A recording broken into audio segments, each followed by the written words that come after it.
கர்த்தருக்கு ஸ்தோத்திரம். எனக்கு அன்பான சகோதர சகோதரிகளே, இயேசு கிறிஸ்துவின் இனிய நாமத்தில் அன்பின் காலை வணக்கத்தை தெரிவித்துக் கொள்கிறேன்.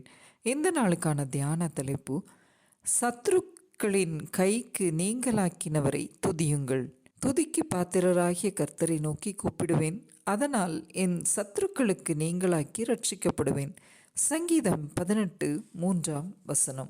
இரண்டாம் உலகப் போர் நடந்த காலத்தில் இங்கிலாந்திலே ஜெர்மன் நாட்டுப்படைகள் அடிக்கடி குண்டு வீசி தாக்குதலை நடத்தின.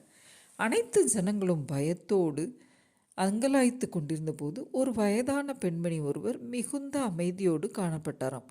ஒருவர் வந்து அந்த பெண்மணியிடம், எப்படி உங்களால் இந்த போரின் நடுவில் அமைதியாக வாழ முடிகிறது என்று கேட்டாராம். அந்த பெண்மணி சொன்னாராம், எப்பொழுதும் ஆண்டவரை நினைத்து ஜெபிக்கிறேன். இரவு பொழுதில் ஜெபத்தோடு தூங்க செல்கிறேன். ஆண்டவருடைய பார்வையில் நான் இருக்கிறேன். அவர் என்னை கவனித்து கொண்டிருக்கிறார் என்ற நம்பிக்கையே நான் அமைதியாய் தூங்கவும் பயமில்லாமல் வாழவும் உதவுகிறது என்று சொன்னாராம். ஆம், சத்துருக்கள் பகைவர்களின் கைக்கு நீங்களாக்கி ரட்சித்த தேவனை நினைத்து அவள் துதிப்பதினால் ஒரு தைரியம் கிடைத்தது என்று பார்க்கிறோம். வேதவசனம் சொல்லுகிறது, என் சமூகம் உனக்கு முன்பாக செல்லும், நான் உனக்கு இளைப்பாறுதல் தருவேன் என்ற வார்த்தையை மோசே நம்பி செயல்பட்டது போல நாமும் எல்லா காரியங்களிலும் ஆண்டவர் நம் சத்துருக்களின் கைக்கு நீங்களாக்கி ரட்சித்த தேவன் என்பதை விசுவாசித்து நடக்கும்போது நாம் தைரியத்தோடு நாம் ஆண்டவரை துதித்து பாட நம்மாலும் முடியும். தாவீது தனக்கும் தன் சத்துருக்களுக்கும் இடையில் ஆண்டவரை முன்பாக நிறுத்துகிற காரியத்தை வேத புத்தகத்தில் அநேக இடங்களில் பார்க்கிறோம்.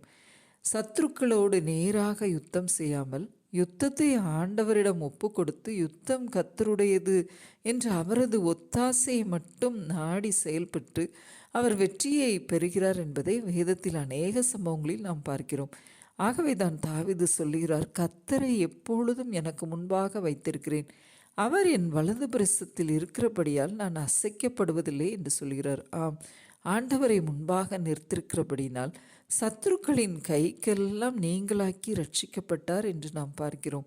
ஆம், நாமும் ஆண்டவரை நமக்கு முன்பாக நிறுத்தும்போது நம்மை ஆண்டவர் வழிநடத்தி செல்கிறவராய் இருக்கிறோம். தாவீது ராஜா சொன்னது போல, கர்த்தரை எப்பொழுதும் எனக்கு முன்பாக வைத்திருக்கிறேன் என்று நாம் சொல்லுவோம். வேதத்தில் கோலியாத்திற்கு முன்பாக தாவீது யுத்தம் பண்ண சென்றபோது, நானோ நீ நிந்தித்த இஸ்ரவேலின் இராணுவங்களின் தேவனாகிய சேனைகளுடைய கர்த்தரின் நாமத்தில் வருகிறேன் என்று சொல்கிறதை பார்க்கிறோம்.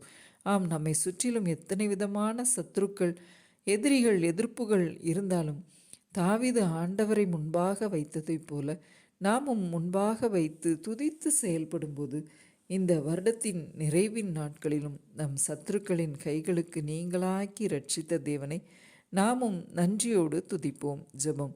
அன்பின் பிதாவே, இந்த அருமையான வேலைக்காக உமக்கு நன்றி செலுத்துகிறோம் அப்பா. ஆண்டவரே, துதிக்கு பாத்திரராகிய கர்த்தரை உம்மை நோக்கி நாங்கள் கூப்பிடுகிறோம், துதிக்கிறோம் அப்பா. எங்கள் சத்துருக்கள், எதிரிகள், பகைவரின் கைகளுக்கு எங்களை நீங்களாக்கி ரட்சித்த தேவனை மீண்டுமாக நாங்கள் நன்றியோடு நினைத்து துதிக்கிறோம். மீட்பர் இயேசு கிறிஸ்துவின் மூலமாய் வேண்டிக் கொள்கிறோம் பரமபிதாவே, ஆமேன்.